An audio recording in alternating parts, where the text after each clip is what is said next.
मोदी बैठे हुए थोड़े ही हैं। मोदी भी ऐसी तैयारी कर रहे हैं जिसे देखकर पाकिस्तान के आतंकियों के होश उड़ेंगे। अभी की बात तो छोड़ दीजिए, भारतीय सेना के लिए ऐसे ऐसे फ्यूचर वेपन्स पर काम हो रहा है कि आप सुनकर दंग रह जाएंगे। 8,000 से लेकर 10,000 ड्रोन तैनात करने जा रही है, यानी अब ड्रोन की डेडिकेटेड प्लेटून होगी। सेना हर कोर में 8,000 से 10,000 ड्रोन तैनात करने का प्लान बना रही है। यह संख्या दुनिया के सबसे बड़े ड्रोन डिप्लॉयमेंट में से एक होगी। यह ड्रोन क्रांति चीन पाकिस्तान बॉर्डर पर स्ट्रैटेजिक एज देगी। ट्रेडिशनल बटालियन को रिस्ट्रक्चर कर ड्रोन वॉरफेयर विंग जोड़ा जाएगा। आतंकियों को ठोकने के लिए प्रेशर कुकर से भी हल्का कौन सा हथियार ले आए।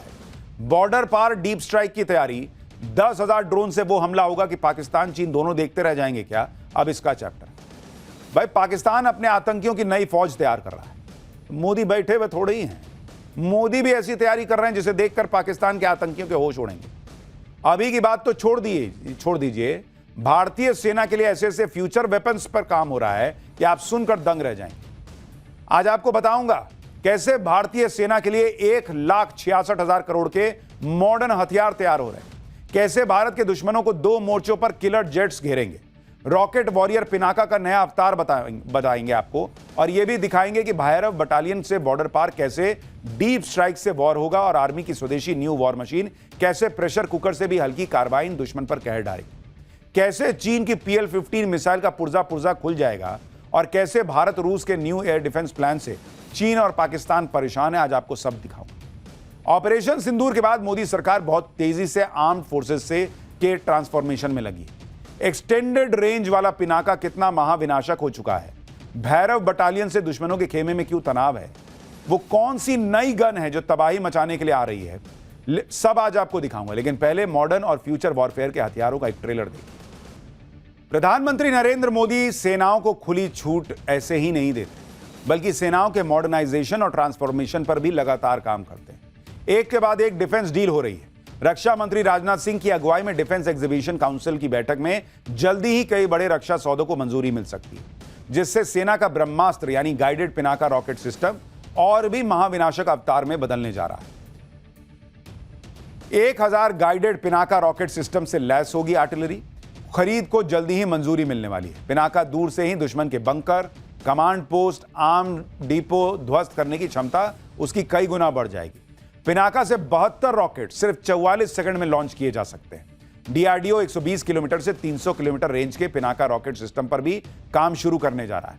यह सिस्टम भी अगले 3 से 5 साल के भीतर सेना के बेड़े में शामिल हो जाएंगे। पिनाका के लेटेस्ट वेरिएंट पिनाका MK2ER की रेंज 90 किलोमीटर तक की बताई जा रही है। इसके अलावा अमेरिकी एंटी टैंक मिसाइल जेवलिन के साथ 12 लॉन्चर और 104 मिसाइल भी खरीदी जाएंगी। भारत के सामने हमेशा 2 फ्रंट वॉर की चुनौती रहती है, यानी एक तरफ पाकिस्तान, दूसरी तरफ चाइना। लेकिन दोनों मोर्चों पर दुश्मन को घेरने के लिए वॉर प्लान तैयार है, और इसके लिए 1,66,000 करोड़ रुपए के मल्टी रोल फाइटर एयरक्राफ्ट की डील भी होने वाली है। इस डील में 114 नए मल्टी रोल फाइटर जेट्स खरीदे जाएंगे। राफेल, F-21, सुखोई समेत कई मल्टी रोल फाइटर जेट्स दौड़ में। डिफेंस एक्सपर्ट इसे इंडियन एयरफोर्स की 2 फ्रंट वॉर से निपटने की तैयारी के तौर पर देख रहे हैं। फिलहाल इंडियन एयरफोर्स की लिस्ट में 7 प्रमुख कंटेंडर्स हैं। खास बात यह भी है कि इस प्रोजेक्ट को पूरी तरह मेक इन इंडिया मिशन से जोड़ा गया है। डील में फाइनल जेट्स भारत में ही बनेंगे, और यह भारत के लिए एक स्ट्रैटेजिक गेम चेंजर डील साबित होगी। MiG-21 विमानों के रिटायरमेंट के बाद एयरफोर्स में स्क्वाड्रन की संख्या घट गई थी। एयरफोर्स ने 42 स्क्वाड्रन की जरूरत बताई है, और ऐसे में डील को उस दिशा में एक बड़ा कदम माना जा रहा है। किलर जेट्स की एंट्री के साथ ही एयर डिफेंस के मोर्चे पर वॉर मोड में भी तैयारी हो रही है। ऑपरेशन सिंदूर में आपने देखा होगा कि कैसे पाकिस्तानी और चाइनीज मिसाइलों को S-400 सिस्टम और आकाश तीर ने हवा में उड़ा दिया था। अब भारत इसी game changer S-400 air defence system के लिए रूस से 10,000 करोड़ रुपए की मिसाइलें खरीदने जा रहा है। नए S-400 पर दिसंबर में डील हो सकती है। ऐसे में 5 सिस्टम्स की डील पहले हो गई थी, जिनमें से 3 भारत को ऑलरेडी मिल चुके हैं। चौथे स्क्वाड्रन की डिलीवरी रूस यूक्रेन युद्ध के कारण रुकी है। जो नई डील हो रही है वो इसके अलावा होगी। दिसंबर में पुतिन के भारत दौरे के दौरान इस पर फाइनल मुहर लग सकती है। भारत S-500 मिसाइल सिस्टम खरीदने पर भी विचार कर रहा है।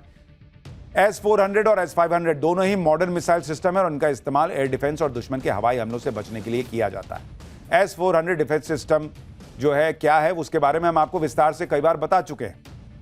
यह हवा में कई तरह के खतरों से बचाव के लिए एक मजबूत ढाल की तरह काम करता है, और दुनिया के बेहद आधुनिक एयर डिफेंस सिस्टम में इसकी गिनती होती है। हाल ही में air chief marshal AK Singh ने इसी S-400 को गेम चेंजर भी बताया था। ऑपरेशन सिंदूर के दौरान पाकिस्तान ने अपने लड़ाकू विमान से चीन की PL-15 मिसाइल को भारत में दागा था, लेकिन यह मिसाइल धराशायी हो गई और पंजाब के होशियारपुर में एक खेत में मिली। अब DRDO ने इसका पुर्जा खोलकर पूरी मिसाइल का विश्लेषण कर दिया। DRDO अब अस्त्र मार्क 2 मिसाइल में चीन की PL-15 मिसाइल की खूबियों को शामिल कर रहा है और मारो इधर गिरा भी दिए और पढ़ भी लिए। चीन की जो मिसाइल मिली है वो भारत के लिए इसलिए अहम है क्योंकि खबरों के मुताबिक इसमें एक लघु सक्रिय इलेक्ट्रॉनिकली स्कैन्ड एरे रडार शामिल है जो मैक 5 से भी ज्यादा गति बनाए रखने में सक्षम है। अत्याधुनिक एंटी जैमिंग क्षमताएं भी उसमें शामिल हैं। ऐसे में PL-15 का पुर्जा खोलकर उसकी अहम जानकारी पता कर लेना भारत के लिए बड़ी जीत है। इसे फ्यूचर वॉर में भारत पाकिस्तान और चीन के खिलाफ इस्तेमाल कर सकता है। इससे चीन की मिसाइल की कमियों के बारे में पता चला, जिस पर काम करके इनका एक तरह का एंटीडोट बनाया जा सकता है। भारत अस्त्र मार्क 2 मिसाइल की रेंज को भी बढ़ाने जा रहा है। वायुसेना इस मिसाइल की रेंज 200 किलोमीटर से ज्यादा करने जा रही है। पहले इसकी रेंज 160 किलोमीटर बताई गई थी। उसमें उन्नत गाइडेंस और नेविगेशन सिस्टम लगा हुआ है। भविष्य की चुनौतियों के लिए सेना के हर जवान को फ्यूचर सोल्जर बनाने की भी तैयारी है। सेना बॉर्डर पार ऑपरेशंस के लिए 25 भैरव बटालियन भी तैयार कर रही है। ये बटालियन लीन, लीथल और हाईली मोबाइल होंगी। ये बटालियंस बहुत ज्यादा तनाव वाले युद्ध क्षेत्र में भी जल्दी हमला कर सकेंगी। ये दस्ता दुश्मन के अहम सामरिक ठिकानों पर डीप स्ट्राइक करेगा। फिलहाल 5 भैरव बटालियन तैनात हैं, 4 और तैनाती के चरण में हैं। बाकी बटालियन 6 महीने में तैयार हो जाएंगी। हर बटालियन में 250 एलीट कमांडो जो घातक हमले करने में माहिर होंगे। 382 ड्रोन स्पेशलिस्ट प्लाटून बनाए जा रहे हैं जिनका नाम अग्नि होगा। ये सर्विलांस में काम आएंगी। भैरव बटालियन आकार में छोटी है लेकिन ज्यादा घातक बटालियन साबित होगी। भैरव बटालियन पैरा कमांडो से अलग है क्योंकि बॉर्डर पर मुख्य रूप से तत्काल और छोटे पैमाने पर ज्यादा घातक ऑपरेशन करने पर केंद्रित होगी। ये घातक हथियारों से लैस होंगी और हाई इंटेंसिटी से लैस होकर ऑपरेशन करने में माहिर होंगी। भारतीय सेना युद्ध के मैदान में अपने ब्रह्मास्त्रों के साथ ड्रोन से भी डोमिनेशन की तैयारी में है। भारतीय सेना जल्द ही हर बटालियन में 8000 से लेकर 10,000 ड्रोन तैनात करने जा रही है, यानी अब ड्रोन की डेडिकेटेड प्लेटून होगी। सेना हर कोर में 8000 से 10,000 ड्रोन तैनात करने का प्लान बना रही है। यह संख्या दुनिया के सबसे बड़े ड्रोन डिप्लॉयमेंट में से एक होगी। यह ड्रोन क्रांति चीन पाकिस्तान बॉर्डर पर स्ट्रैटेजिक एज देगी। ट्रेडिशनल बटालियन को रिस्ट्रक्चर कर ड्रोन वॉरफेयर विंग जोड़ा जाएगा। मोदी बैठे हुए थोड़े ही हैं, मोदी भी ऐसी तैयारी कर रहे हैं जिसे देखकर पाकिस्तान के आतंकियों के होश उड़ेंगे। अभी की बात तो छोड़ दीजिए, भारतीय सेना के लिए ऐसे ऐसे फ्यूचर वेपन्स पर काम हो रहा है कि आप सुनकर दंग रह जाएंगे। 8000 से लेकर 10,000 ड्रोन तैनात करने जा रही है, यानी अब ड्रोन की डेडिकेटेड प्लेटून होगी। सेना हर कोर में 8000 से 10,000 ड्रोन तैनात करने का प्लान बना रही है। यह संख्या दुनिया के सबसे बड़े ड्रोन डिप्लॉयमेंट में से एक होगी। यह ड्रोन क्रांति चीन पाकिस्तान बॉर्डर पर स्ट्रैटेजिक एज देगी। ट्रेडिशनल बटालियन को रिस्ट्रक्चर कर ड्रोन वॉरफेयर विंग जोड़ा जाएगा।